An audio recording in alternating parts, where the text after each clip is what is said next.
তো বন্ধুরা, বর্তমানে প্রধানমন্ত্রী আবাস যোজনা বা বাংলার আবাস যোজনা নতুন ঘরের টাকা দেওয়া নিয়ে আবারও বড় ঘোষণা করা হলো। এবার প্রত্যেকেই কিন্তু আবাস যোজনা ঘরের টাকা দেওয়া হবে, যার ফাইনাল তারিখ ঘোষণা করে দেওয়া হয়েছে।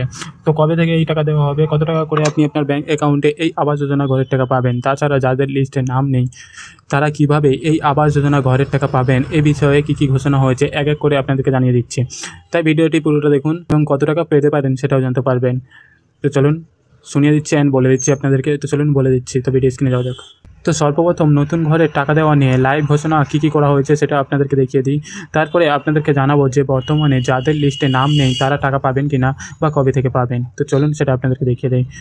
1 এপ্রিলের মধ্যে যদি কেন্দ্রীয় সরকার টাকা না ছাড়ে, প্রথম ফেজে যে 11 লক্ষ বাড়ি, আগেও আমরা 47 লক্ষ বাড়ি করে দিয়েছি, যে 11 লক্ষ বাড়ি আছে লিস্টে, যারা সার্টিফিকেট পেয়ে গিয়ে পাননি, 1 এপ্রিলের মধ্যে কেন্দ্রীয় সরকার না দিলে আমরা আপনাদের করে দেবো, টাকাটা রাজ্য সরকার দেবে।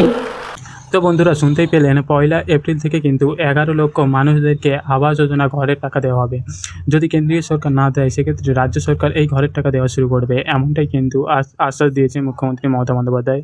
তবে আপনাদেরকে জানিয়ে দিই, এই যে 11 লক্ষ মানুষকে আবাস যোজনার টাকা দেওয়া হবে, এই 11 লক্ষ মানুষ যাদের কিন্তু আবাস যোজনা লিস্টে নাম রয়েছে, ভেরিফাই লিস্টে নাম রয়েছে, শুধুমাত্র তারাই কিন্তু এই প্রথম দফায় এই টাকাগুলো পাবে। এবার প্রশ্ন হচ্ছে যে যাদের আবাস যোজনার লিস্টে নাম নেই বা যারা নাম তুলতে চাইছেন তারা কি টাকা পাবে। তো এক্ষেত্রে আপনাদেরকে জানাবো, এই বিষয়েও কিন্তু মুখ্যমন্ত্রী মমতা বন্দ্যোপাধ্যায় লাইভে জানিয়েছেন।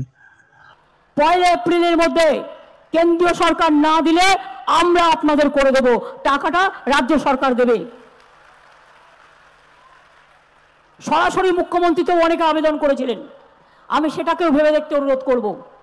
আর 2, এছাড়াও আদিবাসী ডেভেলপমেন্ট বোর্ড থেকে, আদিবাসী ডিপার্টমেন্ট থেকে আদিবাসীদের বাড়ি করা হচ্ছে, আপনাদের বাউরি বোর্ড থেকে বাউরিদেরও করা হচ্ছে, বাগদি বোর্ড থেকে বাগদিদেরও করা হচ্ছে, এবং কুরমালি বোর্ড থেকে মাহাতোদেরও করা হচ্ছে, কুরমালি বোর্ডকেও টাকা দেওয়া হয়েছে। আস্তে আস্তে সংখ্যালঘু বোর্ড থেকে সংখ্যালঘুদেরও করে দেওয়া হচ্ছে। অর্থাৎ এই 11 লক্ষটা বেড়ে আরও 5-6 লক্ষ হয়ে যাবে, 16-17 লক্ষ হয়ে যাবে, প্লাস সরাসরি মুখ্যমন্ত্রী যারা করেছিলেন তাদেরও করে দেবো। তারপরে যেটা বাকি থাকবে ফেজ বাই ফেজ আমরা করে দেবো। কাউকে ভিক্ষে চাওয়ার প্রয়োজন নয়, বাংলা ভিখিরি নয়, বাংলা হাত মানে না, বাংলা হক মানে। তো শুনতে পেলেন বন্ধুরা, মুখ্যমন্ত্রীর ঘোষণা অনুযায়ী বর্তমানে যাদের আবাস যোজনা লিস্টে নাম নেই, তারপরেও যারা সরাসরি মুখ্যমন্ত্রীকে বলো এই নাম্বারে ফোন করে ঘরের জন্য আবেদন করেছিলেন বা অভিযোগ করেছিলেন, তাদেরকেও যাতে ঘর দেওয়া যায় সেই চিন্তাভাবনা কিন্তু করা হচ্ছে। তাছাড়া যাদের লিস্টে নাম রয়েছে তাদের মধ্যে থেকে কিন্তু 11 লক্ষ মানুষকেই কিন্তু প্রথমে ঘরের টাকা দেওয়া হবে। আপনাদেরকে জানিয়ে দিই, 1,20,000 টাকা করে কিন্তু আবাস যোজনা ঘরের জন্য টাকা পাওয়া যায়। তো 1,20,000 টাকা করে আপনারা পাবেন, 3টে কিস্তির মাধ্যমে এই টাকাটা আপনারা পেয়ে যাবেন। আর তারপরে বাকি যে সমস্ত মানুষরা থাকবেন তাদেরকেও কিন্তু স্টেপ বাই স্টেপ বা ফেজ বাই কিন্তু ঘরের টাকা দেওয়া হবে। তো বর্তমানে আবাস যোজনা লিস্টে আপনার নাম আছে কি না অবশ্যই নিচে কমেন্ট বক্সে কমেন্ট করে জানাবেন, এবং ভিডিওটি ভালো লাগলে অবশ্যই ভিডিওটিকে শেয়ার করবেন এবং লাইক করে দেবেন।